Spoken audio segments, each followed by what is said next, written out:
السلام عليكم. اليوم ان شاء الله غنشارك معكم كيك سهل بمكونات بسيطه، بيضتين فقط بحجم عائلي. المذاق الحامض كيجي رائع، كيجي رطب وهشيش، ناجح 100% بدون طراب كهربائي، غير بالطراب اليدوي. فخليكم معايا للاخير.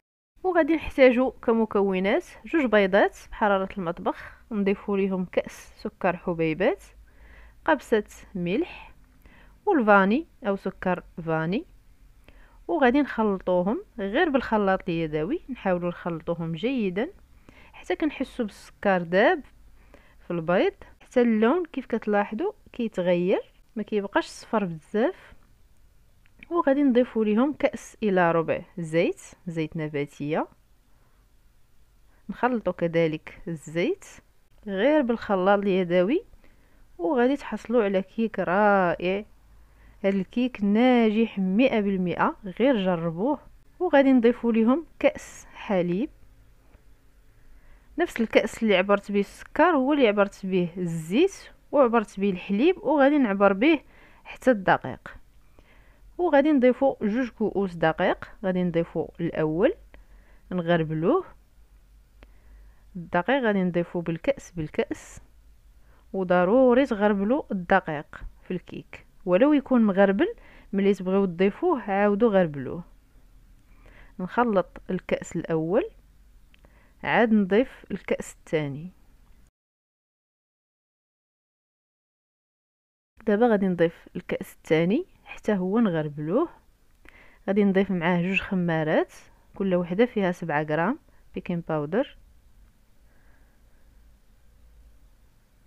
ونغربل الكل، نخلطهم.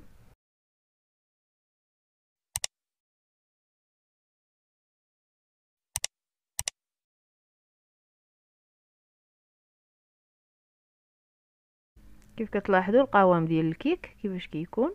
دابا غادي نضيف القشره ديال الحامض نحكو غير الفوقاني، ما ندخلوش في البيض.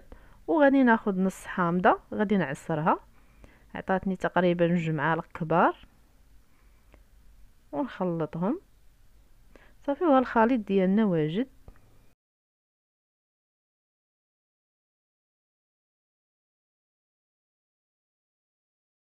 هاد الخليط غادي نديروه في مول اللي يكون كبير، ندهنوا المول بالزبده ولا الزيت، الا كان يلصق رشوه بالدقيق.